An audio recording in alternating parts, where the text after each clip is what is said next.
Good morning. Good morning. It looks like there are people coming into the session. Doesn't seem fair that I can't see you all. So please do me a favor if you are entering the session. Oh, I see you. Mrs. Frencher, Tiffany Curry, Reverend Dwayne Chapman. Good morning to you all. I'm going to give everybody just a few more minutes before we get started. I'm really excited to be here this morning and talk about an area that I'm quite passionate about, endowments. So I'm going to give it another minute.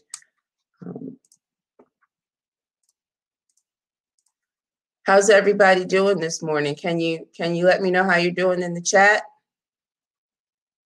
Excited, looking forward to all of the sessions today. Good morning, LaKesha. Thank you so much.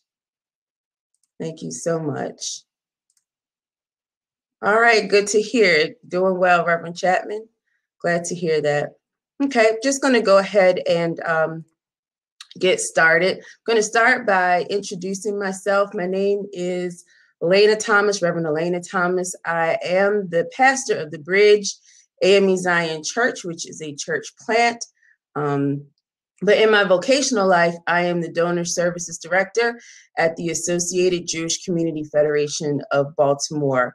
And when I started working there, I worked in our Legacy and Endowment Department, or our Plan Giving Department. And now I work with a larger team that manages all of our donor services. I took the job because I was interested in learning everything that they did and bringing it back to a context that I love, which is the church. So this morning, we're going to talk about developing endowments to fund your ministry. Where I work, the endowments are quite large, but I don't want anybody to be intimidated by endowments. You can start an endowment with not a lot of capital. So I'm just going to go ahead and jump in and get started. There's a Greek proverb that says a society grows great when old men plant trees whose shade they know they shall never sit in. All nonprofit organizations raise annual funds in churches. That's generally through tithes and offerings. The issue, however, is that money is usually used to pay the bills. And I'm sure that there are many of you who can attest to the fact that in the changing and challenging fiscal climates that we find ourselves in, and including a widening wealth divide, those situations dictate that churches must begin to diversify its income streams. All of the money to support the church and ministry can no longer come from the pew. This means that churches and ministries have to begin implementing other ways to generate income. And while diversifying and growing income streams, churches have to also consider more complex ways of managing these funds, thinking not only of present needs, but about future sustainability and legacy. So I'm just going to jump in and start off with what an endowment is. An endowment is just a fund where the original gift amount will never be spent, but instead be invested, and whatever is earned will be used to support your mission. There are a couple different types. A permanent endowment lasts in perpetuity or forever. A term endowment can be used for a specific amount of time. And a quasi-endowment, it's in light gray because it's not really an endowment, but it has, you can kind of spend at will. It's more like reserve funds, but I wouldn't even honestly consider that an endowment. So here's an example of, as it relates to the potential that an endowment creates. So if your church had, let's say, $100,000 to invest, or was able to raise those funds in year one, you would actually receive $4,000 of income off of that investment. You can see, looking at this picture, that investment, not only the investment, but the income that you receive from it grows over time. And this picture actually just shows what it would look like if you made an investment and didn't even continue to grow the endowment. So in 50 years, $100,000 grows into $369,000. And you'll be generating income in the upwards of almost $14,000 a year. Those numbers might be a little large for many of you, but I just wanted to share another example. I think $25,000 is definitely a little bit more attainable. And if you look at the chart that I'm sharing with you, you can see that over the years, not only does your corpus grow, but the money that you are able to, the income that you're able to generate, it grows as well. So with an initial investment of $25,000, at 10 years, that 25,000 has grown to 31, and over that 10-year period, you've generated an income of $11,000. Over a 25-year period, I mean, it almost doubles to 44,000, and you've been able in that 25 years to not only grow your initial investment, but you're generating revenue that is going directly back into your ministry. And again, this example is looking at an initial investment without additions. In a perfect situation, you won't just be making an initial investment, but you'll also be adding to your endowment. So your endowment corpus will grow, and the grants and the money that you will be able to take from it will grow as well. All endowments will involve some type of fee, administrative fee, but those can be low, and you can see those in this example as well. Let me stop and say that I will share, if you would place your email address in the chat, I'd be happy to share this presentation with you, email it to you later. And it includes an endowment calculator like this one, where you can play around with initial investment values to see what kind of market growth and income you could potentially generate. I will say, based on this example, this is pretty basic. Most investments generate about 8%, 7 to 8% of income a year. And the goal is to pull out only the interest plus the fees and leave that core fund intact.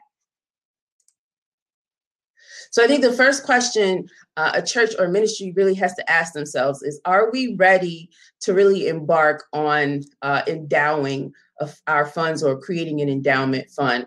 The first thing that is definitely required is financial stability. If you're still bouncing checks, you're not ready for an endowment yet. But if you do have financial stability, the next thing that I think is important to have are reserves for your short-term needs.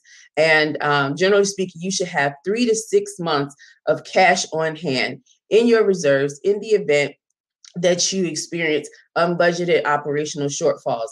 And I'm sure, like, for many people right now, that is a reality in a climate like this one. So before you even think about embarking upon an endowment, you want to make sure that you're stable fiscally and that you have those reserves, that cash set aside as well, because you have to remember, an endowment is not liquid. You're only going to be able to draw the interest. So it's a forever gift. It's a long game. You've got to be willing to let it sit. So it's important to also have reserves. The other thing that is highly important is trusted fiscal management. People need to know and feel confident that when they give money to your organization, to your church, to your ministry, that you are managing those funds well. I can't say enough about that. People are, especially if they are already inspired by your mission and the ministries that you're doing, as long as they can trust that you are using the funds as you say you would, then you should be well on your way. But if you have a spotted past or history, I think it's important to take control of the narrative and begin to build trust in your ministry and church. And I think that really just starts with transparency. In our ministries and our churches, we have to become transparent as to the way that finances are being spent. That's all I'll say on that. We have to be transparent so that people will actually trust us with our money and trust that when they give a gift, that it's doing the work that we say it's going to do. The other thing is the balance, understanding the balance of addressing current needs and preparing for an unknown future. Some people have a hard time balancing that. The needs, the emergent and immediate needs are always pressing, and it feels like you never have enough to meet them. So really thinking as it relates to your ministry, your church, how much should we be investing in our current needs? How much can we afford to invest in sustainability and the future? And it is a balance. There's no one size fits all. It's what works for you and your church or your ministry. The other thing is you have to accept the reality of declining money value. The market, I would say, on average, it's going to trend upwards, but it can be volatile. Most of you can attest to the fact that $100 25 years ago is not equal to $100 today. So even with the growth in an investment fund, there is going to be some depreciation. That does not minimize the overall impact of the income that's generated, but it is a reality that you have to accept. And then the other thing is when you begin an endowment fund, even if you start with an initial investment, you want to commit to ongoing fundraising. You want to not only have an endowment, but you want to be able to grow it. That doesn't mean that you have to fundraise for 365 days a year, but you want to make sure that at certain intervals, you're being intentional about adding to that endowment so that it can grow beyond its normal cycle of investment. But you grow not only your corpus, but you continue to grow your income as well. So after you've considered, are we ready for it? Do we have sound fiscal practices? Do people trust us with their money? I think, the next thing, and this is the fun part, is dreaming. Like, what does this look like? What could we do if we had access to endowment funds? What can or what will the fund or funds support? I think that most organizations, what they want are unrestricted dollars. Unrestricted dollars allow you and your leadership to direct money where it's needed the most. Unrestricted endowments, however, can be a harder sell, but they just require a solid case for giving. And as your endowment program grows, you can have multiple endowment funds. You can have an unrestricted endowment fund. You can have endowment funds that are centered around fields of interest, mission and outreach, your missionary ministry, your music ministry, your youth ministry, your education ministry. And I think one that I see a lot now are endowment funds around facilities and maintenance, operational endowments. It's important to dream and think about, okay, we're thinking about setting up this endowment. How do we really want to spend it? Now, if the endowment is, if you are the catalyst that starts the endowment as a church, normally you or the committee that you will elect or create, they will have a great deal of autonomy as it relates to steering what kind of endowments you want to create. However, if you are lucky enough to have donors in your church who are willing to give at a high level, you might be able to allow people to individually designate where their dollars go. You could have several pots with large fields of interest, or if you have donors who are willing to make really large gifts, then they can create their own individual endowments and their own legacies. Structure it. Before I move on, I just want to say it will be important to document how endowment funds are going to be managed and used. So the next thing that's important is going to be, how are you going to structure this endowment? What's the investment strategy look like? Is it going to be an aggressive investment strategy or a more conservative one? Remembering that this is a long game. Again, what are your purposes? Is it restricted, unrestricted? You're going to have to come up with your spending policy. Again, the goal is to keep that corpus, that initial investment in the fund, and just spend the interest. So whatever your spending policy is, you want to make sure that you protect the bag. There are lots of ways that people figure out how much they want to draw every year. Some it's just a fixed percentage of like 4 to 5%, which is like industry standard.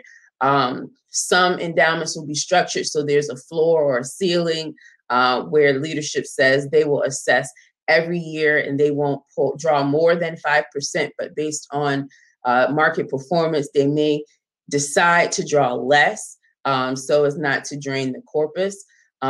And then there are opportunities and times where people will decide to have delayed draws.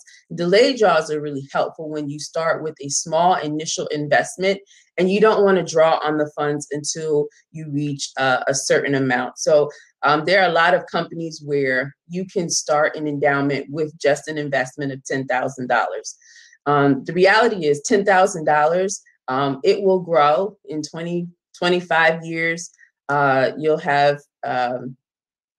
You'll probably have almost close to doubled the $10,000. But the reality is $10,000 is not going to go as far as 25. So if you're starting with a modest investment, you may decide to raise funds and add monies to that endowment and not draw on it until the corpus reaches a certain amount.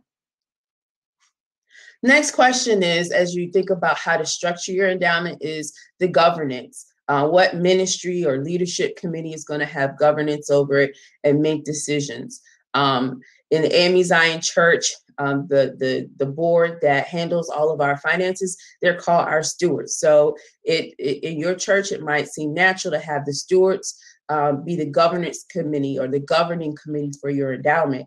However, it may also make sense to have a subcommittee of your current fiscal committees to do that as well. And I think it helps to know the gifts of the people in your church. That will also determine what kind of solutions you may choose to employ and how much control you want. And so the next thing that's important is, how are you going to fund this endowment? Again, if you've got money laying around that you can go ahead and transfer today, why not? You can go ahead and make an initial transfer. Maybe you need to fundraise it and ask for leadership gifts. There are a lot of people, it's interesting, in our capitalistic society, there are a lot of people who are really suffering from this pandemic.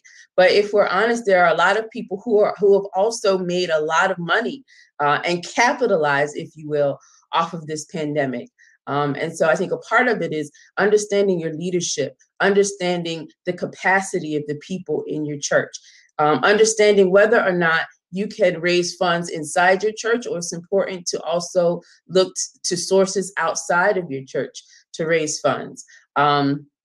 Periodic transfers. There's some organizations that say we're going to tithe or give back to ourselves in our own endowments. So if we experience surpluses at the end of a budget year, instead of spending it, we'll add it to our endowment and or reserves. Also, capital campaigns. Capital campaigns are great opportunities to fundraise for endowment. Capital campaigns allow you to fundraise not just for today, but for tomorrow as well. It's great to use a capital campaign to fundraise for current needs, to fundraise for your reserves, and for your endowment. One of the things that I've seen in recent years, when churches or organizations are fundraising in order to build a new structure, simultaneously, they will also fundraise to create an endowment for facilities maintenance, so that 20 years from now, when the roof on this beautiful structure that they've built is no longer functional, they won't feel like they're hit with such a large bill. They've prepared. They haven't just built the temple, if you will. They've also prepared to maintain it, and prepared in such a way that they won't be so negatively impacted when things break down. I think one of the things that many churches, especially older churches, really struggle with are maintaining old buildings. It is a huge financial hit when you have to replace a boiler, a HVAC system, a roof. if you experience damage from rain or flooding. And it's even more unfortunate if you have to take a mortgage out to manage those things. How wonderful would it be if we were forward thinking and actually planned for those things that we know are going to come? So that's an area where I definitely see an uptick in growth. And I think, again, it's important to think about as you are thinking about how an endowment can be used in your ministry. Think about what things need to be sustained. Are there things in my ministry that the ministry can never live without? Are there things that are important to our ministry that we want to make sure are continually funded? And buildings, that is definitely a great area of need. When it comes to fundraising, I also believe, or endowments really open up your ability to ask people for non-traditional gifts. Everybody is going to accept cash because cash is king. But when you're thinking about how you will fund an endowment, you should also think about a gift acceptance policy and expanding the types of gifts that you will accept from the persons whom you ask. Again, cash is king, but stocks. The stock market and certain stocks have done excellent this year. And so you're going to have members and donors who don't want to pay all of the capital gains taxes as it relates to their investment portfolio. One of the things that they can do is they can donate their stock to a church, and thereby they receive a taxable benefit, and they don't have the tax burden of capital gains taxes. The importance, however, for a church is to be able to receive a gift like that, to be able to sell it and liquefy it. Also, gifts of people who have IRAs or 401ks can use their rollover dollars. If they are fiscally sound and they don't need to take a draw, the draw that they must take, they don't need it to live, they can gift that to your church and not incur a tax burden. But your church can benefit from it. So I think endowments are definitely, and capital campaigns are ways to really engage your members and donors in other ways and forms of giving. Now, I am going to share that there are certain types of gifts that can be difficult to manage. But depending, and I'm going to talk about this next, depending on how you set your endowment up and where the management sits, you may find that you can connect with a company that can manage certain gifts for you, like real estate. Real estate can be a difficult gift because if you're given a gift of real estate, you have the burden of caring for that piece of real estate until you're able to liquefy it. And sometimes you may not be ready to take on a burden like that, but you may be able to connect with an organization that is willing to liquefy and carry those assets for you. Any personal property, life insurance. Life insurance is another great one. Your congregants, if it makes sense as it relates to their estate planning, they can gift you with their life insurance. I'm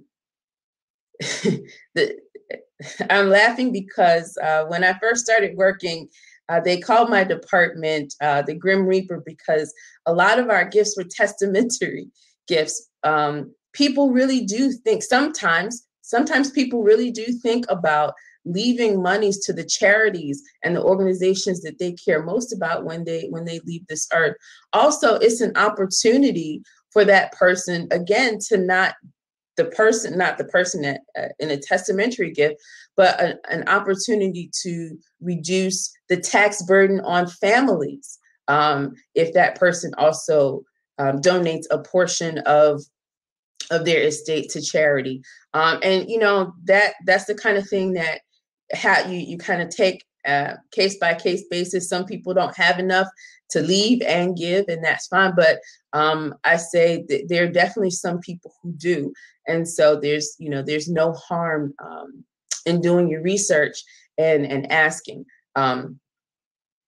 Bequest. It's interesting where I work there.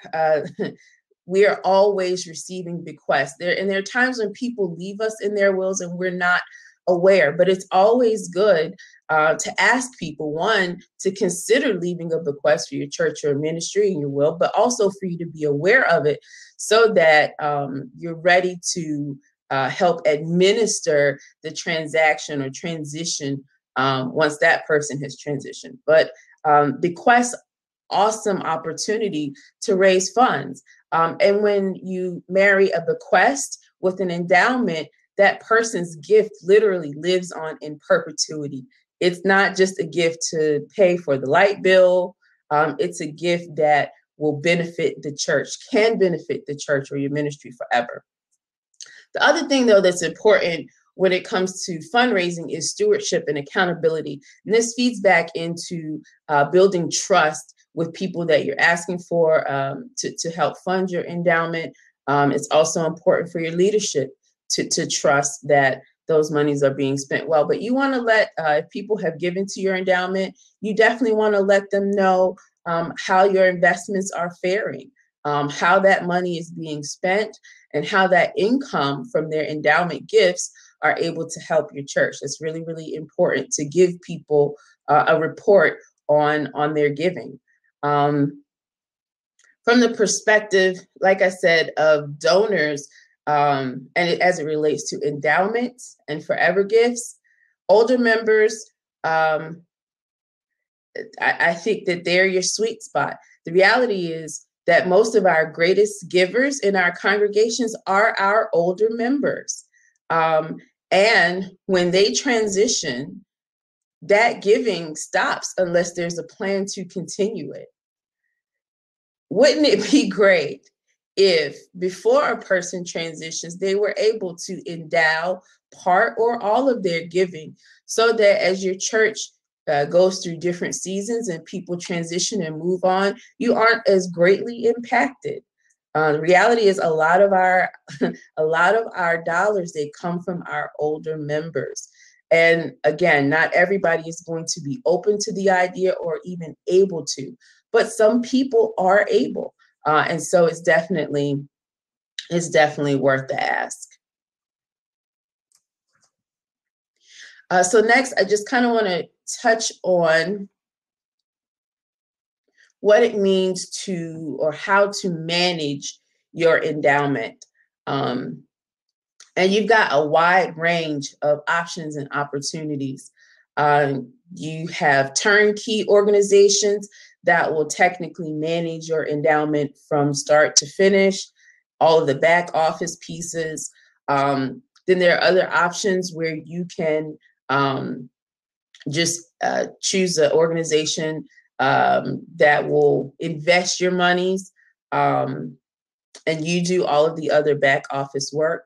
Some organizations will allow you to be intimately involved in how those funds are invested. Some are a little more rigid. But I think if you're considering endowments, it's going to be important to really research your options. So the question is, how involved do you want to be in the investment strategy, in the management, in the administration? Some people desire total control of their endowments. At my job where I work, we are fully invested in determining the investment strategy for our portfolio. There are actually 4 committees that do that. But on a smaller scale, you may not have the talent to do it. You also may not want to hire the talent to do it. That's another option. You can hire someone to determine your investment strategy. But you know, there are options where you can invest in a fund and kind of turn that responsibility over to another organization and they'll do it. So I've shared 3 options or common options. You can check with the bank that you're currently banking with. Not all of them are going to provide endowment funds as an option, but some of them will. Also, asset management firms. A lot of those larger wealth management firms like Charles Schwab. That's also an opportunity for you. Again, those opportunities are generally going to give you greater flexibility, but may also require more hands-on involvement for you. For a smaller congregation or someone who's just stepping into the world of endowment, I think one of the best options are going to be community foundations. Community foundations can generally give you end-to-end service as it relates to setting up, maintaining, and governing your endowment. When you're looking for options, you want to shop and compare investment returns. You want to see how people are investing their money and what their returns have been like over time. All endowments are not created equally. I remember I actually started this job in 2009, right after the Great Recession, that huge recession in 2008, where the stock market plummeted. And it was interesting for me to watch our investments and watch the investment strategy of our investment committees. They decided that in the wake of a volatile market, that they would be very cautious and conservative in their investments, whereas some watching and trending and benchmarking other endowments and their investments, we saw that they were reacting to what was happening in the market. Well, the market, it stabilized, and although we lost money on one end, we gained it again. And there were some organizations who, because they were reactionary, lost and never gained. So you want to look at what has been the history as it relates to investment returns for the organizations that you're considering using. Also, you want to look at minimums. Different organizations, different types of organizations are going to offer you different minimums. Like I said, some endowments you can start with as little as $10,000. And I find that type of minimum you'll usually find in a community foundation or a bank or a local bank. For some of your larger asset management firms, the minimums are a little higher, ranging from $25,000 to even $50,000. So that's going to have to be something that you consider as you're shopping for different options. Fees are also important. Not only how much the fees are, but what the fees are for. Different organizations are going to offer you different things for those fees as well. Like I said, some of them are going to require you to be more hands-on, while other solutions are going to be turnkey, end-to-end. We manage everything for you for the most part. You want to look at, are there added features by choosing to use this bank or this community foundation? Because it's like with community foundations, because they manage assets for and banks, but because they manage assets for several people, they can use those resources and leverage those resources to be able to do things that you may not be able to do, like accepting and processing different gift types. Like the stock, accepting gifts of stock. If someone were to give your church a gift of stock today, the question is, do you know what you would do with it? Do you have an account to even receive it? Do you have policies and procedures on how you manage stock? The answer may be yes for you. And if the answer is yes, that's great. But you have to think about the fact that that's another administrative process. Those are other accounts that have to be opened and managed. Some solutions are going to allow your donors to give gifts of stock, and they'll handle it and just give you the proceeds. Same with gifts of real estate and other types of property. There are some foundations and banks are also going to help support different plan gifts. When I say plan gifts, there's a long list of different types of plan gifts, from people leaving bequests in their wills to setting up things like charitable gift annuities, where people make a gift and they earn the income and then you receive the money at the end of a term. You may not have the administrative capacity or the human resources to manage those or even fundraise those types of gifts. But if you're connected to an organization that can do that on your behalf, then that is an added win. Let's see. I could talk about plan gifts forever, but I'll skip it. There are definitely a lot of opportunities. And then you want to think also about, what does this organization provide in the way of fundraising infrastructure? So I think most churches, because of where we are right now, everybody has moved to a place where you're raising funds online. If you don't have Givelify, you may have Cash App, you've got PayPal, you've got Tithely, you've got something. So you already have some type of fundraising infrastructure. But there are organizations that will also provide additional fundraising infrastructure just for your endowment. They will also do some of the back office work, like acknowledging donations to your endowment, sending tax receipts for donations to your endowment, and some light stewardship. So again, as it relates to shopping around for different options, when you look at the fees, you want to know, what does this fee, what comes with it? And are there benefits to me choosing this option over another? Does this option open up a world to my church that is not currently available because we don't have the time, the administrative, or the human resources? So it really can be a great opportunity for you and your fundraising efforts.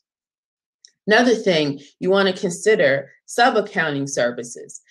Are we opening up a single endowment, or do we really want a hybrid approach in our endowment strategy? Do we want to have endowments that are unrestricted, an endowment for the parsonage, or an endowment for a scholarship? Is it important to have several funds and track those funds within our endowment? So if that is your initial strategy, it's going to be important to make sure, when you're shopping around for different options, that that's one of the questions that you ask. Are they able to accommodate sub-accounts as well?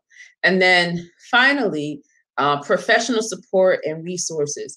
When it comes to setting up documents, you're going to need some legal advice. Again, there are some solutions that are turnkey. So they have they have lawyers on staff who will help you and aid you and be a part of the process of drafting your documents for you. They know the law as it pertains to where you are. And so they can help you, and you won't have to actually incur the fee of hiring a lawyer for yourself. You'll have one as a part of your package. And I think it's important to also note that depending on where you are and what your intentions are, you may also need to add an addendum to your bylaws as it relates to how you're going to manage an endowment. And then a lot of community foundations are known for, not only community foundations, I would say all three are known for providing educational support. Some of them will even provide fundraising support, so you don't feel like you're on your own. Some of them will even go as far as to strategize with you and offer suggestions for how you can build and maintain your endowment. I'm sorry, I have talked a lot. Are there any questions or thoughts before I keep going? I see some of you in the moderation panel. I guess that means that you want to come on screen and you have something to say or ask a question. Yes, no.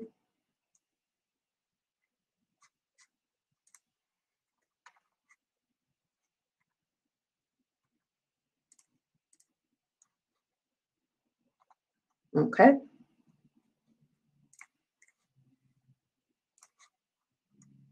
Forgive me, I'm not as well versed in how to use this this software. But I'm sorry if I didn't say, if you have any questions or comments, please do place them in the chat.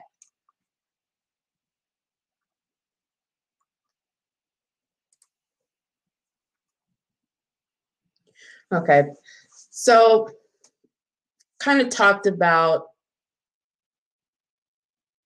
why endowment. There's always going to be this tension between funding for today, providing for tomorrow. But I think that the case for endowment is compelling. The ability to generate income in perpetuity for your ministry and secure ministry. It's a great idea. It will help stabilize your organizations fiscally. How? There is no one size fits all solution. Like I shared, where I work, we've got 4 investment committees, about $1 billion in endowments that are being managed. with hundreds, maybe even close to 1,000 different funds. That doesn't work for everyone, right? So doing the research, if you're interested, starting to find connections with local community partners who can help you, that's what's going to make the difference. And I really, if you're a smaller church or organization, I really suggest reaching out to see what community funds are in your area. Most cities, most states will have their own community funds. There's some church organizations that also provide community funds and foundations so that smaller nonprofits and organizations can take part in the types of things that larger organizations like the Harvards, the MITs, the Yales have been for years. I believe Harvard's endowment is 40 billion, and that generates over 2 million in revenue for them annually. When you're thinking about planning, again, like I said, I'll share the resources. There are a lot of calculators, but when you think about how much money you would like to receive from an endowment each year, easy way to calculate what it would take, how much of an investment it would take, is to take that number and multiply it by 20. So if you want to generate $6,000 in additional revenue each year, that's going to take an initial investment of $120,000. Again, got to remember that investment is only going to grow over time. And if you continue to fundraise and add to your endowment, then it'll grow even the more. So why endowment, and what does this mean for people of faith? This scripture from Genesis 26:17 to 25, I think, answers that question. And Isaac dug again the wells of water which had been dug in the days of Abraham, his father. The reality is all of us have been beneficiaries. We've drawn from wells that we didn't dig. We have had the benefit of sitting under shade trees that we did not plant. The wonderful opportunity that we do have today is that we can do the same for generations coming after us. We have the opportunity to literally support ministry in perpetuity. When I look at our endowment program, it's been going on for over 50 years. There are gifts that were, and the reality is there were bequests that were made 100, 200 years ago that were added to our endowment that are still giving today. So it creates a huge case for giving, to let people know that this is a way that you can leave a legacy and secure the ministries, the churches, and the institutions that you love. I want to thank all of you for sharing this time with me. I don't know that endowment is an exciting topic for most. Is what I do all day, and I believe in it. But if you would like my PowerPoint, please place your email in the chat. I will send it to you. Again, each church is unique. There's no one-size-fits-all strategy, but I'm definitely happy to be a resource and answer questions and walk alongside anyone who would like to consider ways that you can create an endowment for your church or your ministry.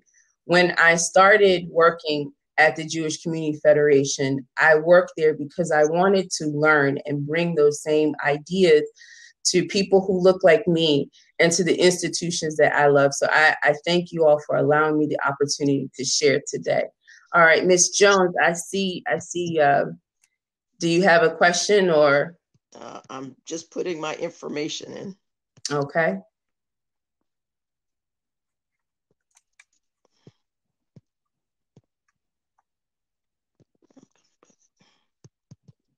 Okay, I'm going back through the chat to make sure that I capture everything. I'm going to stop sharing so that I can actually see the chat.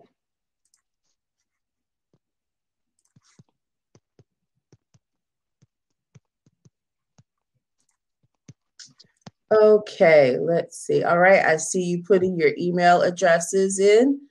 I missed some of your greetings. Glad to know that all is well and you guys are doing well. Okay, let's see. Okay, so Cassandra says, Does the AME Zion Church have an endowment? That's a great question. And Cassandra, to be honest, I don't know. And I do not think that the AME Zion Church has an endowment. I do think that this is a great opportunity for us to start having some of those conversations. But yes, to my knowledge, the AME Zion Church does not have an endowment. Again, that doesn't prevent rather local churches from setting up their own endowments. I think as it relates to those who are in the AME Zion Church, what a wonderful idea it would be if we could actually endow our general claims. Wouldn't it be nice to not have to pay those anymore, to be able to generate enough revenue that revenue continues to generate the revenue that we need to cover the infrastructure of our church, so that the monies that we currently raise can actually be spent in ministry. We don't have one to my knowledge right now, but I definitely think it's the direction that we need to go in. Again, everybody is struggling with how are we going to raise the money to do ministry? Everybody, ministry costs. Everybody wants to do more ministry, but the thing that always stops us in our dreaming is, how are we going to pay for it? Well, we have to start becoming more creative about how we pay for it. And, there are certain things that we can't get around. Right now, general claims is one. Well, why don't we start to think about how we can lighten the burden of claims so that the monies that churches raise, they can actually put more of that toward ministry. But I think the same idea works in your local church. Even if the general church is not ready to make that move in your local church, your endowments can start to relieve some of that pressure and that burden, relieving the burden of those claims and assessments, relieving the burdens of building maintenance. That's a huge one. We have a lot of churches that are really struggling to maintain buildings. Yeah, so I think that I hear you, Cassandra. Yeah, we're on the same page. I think that that's where the conversation needs to go. But I want to thank you all for sharing this time with me. Wait, what time does our session end? Let me make sure I'm not.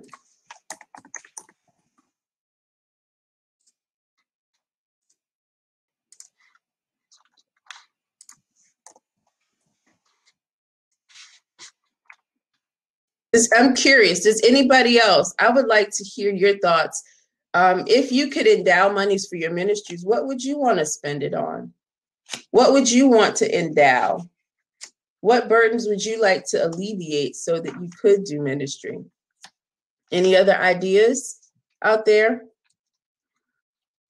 Oh, and thanks, Chuck, for nominating me to the committee.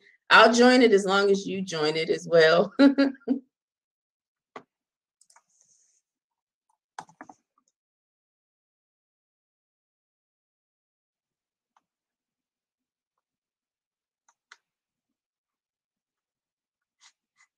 Okay. All right. Well, thank you guys for sharing this time with me. Housing for homeless, Shantae, housing for homeless youth. Wow. That is an awesome dream. I wish that we could fund more of our ministry dreams. It's been a blessing to see churches provide food, PPE in the pandemic, but wouldn't it be nice if we actually owned institutions that could do even more?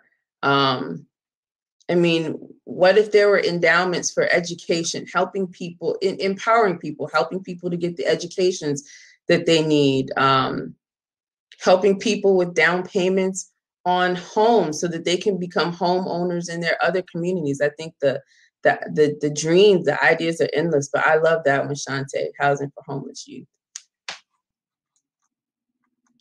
Amen. Supporting Black-owned businesses. Yes. You know, it's important that all of our wealth is not liquid, that we don't spend everything we have. And I think that, you know, these same ideas we have to start to implement in our own homes. The same way the church needs to have reserves, we all need to have reserves. The same way the church needs to plan fiscally, not just for today, but for tomorrow, we have to start thinking in that way as well. And also, endowment and endowment fundraising, it's an opportunity for us to alleviate our tax burden. Now, a lot of people got mad because Donald Trump only paid $800 in taxes. But what I want to know is how he did it, and can I do it too? Like, what do I need to know? How do I need to structure my finances so that I'm not carrying this this tax burden in ignorance? I I think we have to start challenging not only our churches, but individuals and families to be intentional in wealth and capacity building.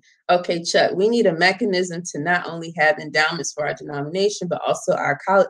Amen. Our colleges. Oh, wow. Yeah, it's nice to see our colleges kind of, some of our colleges in the Black, but I feel like my whole life long, our colleges have struggled. Local churches, absolutely. Economic development of our communities, absolutely. And longevity of our ministries. Yeah, we have to definitely, I believe that we're not only called to minister to the spirit of people, but, you know, churches should be empowering centers in the communities where they reside. Our communities should be better because of us. The families in our churches should be better fiscally because of us. But it takes resources to do that. And that means that we have to be intentional, strategic, and disciplined in how we manage our finances. I think the other thing that I didn't say this, but endowments require discipline. That's why I left quasi endowments in gray, because if we always spend what we have, we'll never be able to grow our capacity. So putting money over here and letting it stay there, it requires some discipline. It means that there are going to be some hard days, maybe some things that happen that will tempt you to want to spend that endowment money. But whatever spending policy you create when you set it up, you have to have the discipline to keep it. Let's see, being able to provide more jobs for our members and communities, absolutely. I don't see why our churches shouldn't be business owners in our community. My presiding elder talks about it all the time. Why doesn't a church or a district or a conference even, why don't we own a Chick-fil-A? Why don't we own the laundromats and the stores that provide, honestly, substandard services to people in our community? Don't eat the goose that lays the golden eggs. Absolutely. In some churches, they would say, don't eat your seed. Like, we can't spend everything. I actually do think, let's see.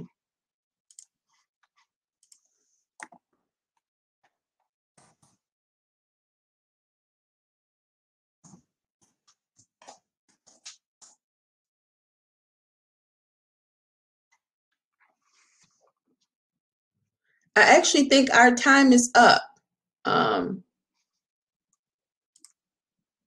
I can't tell because, well, I guess I wasn't prepared. I do think our time is up though now, but thank you for the conversation. You guys have excited me.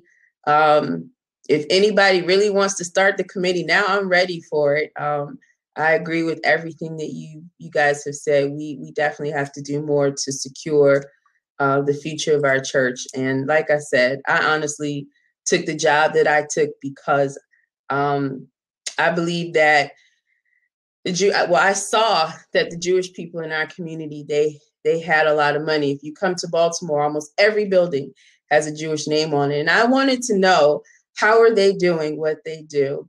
Interestingly enough, The federation, the federated system that I work for and in looks a whole lot like a connection.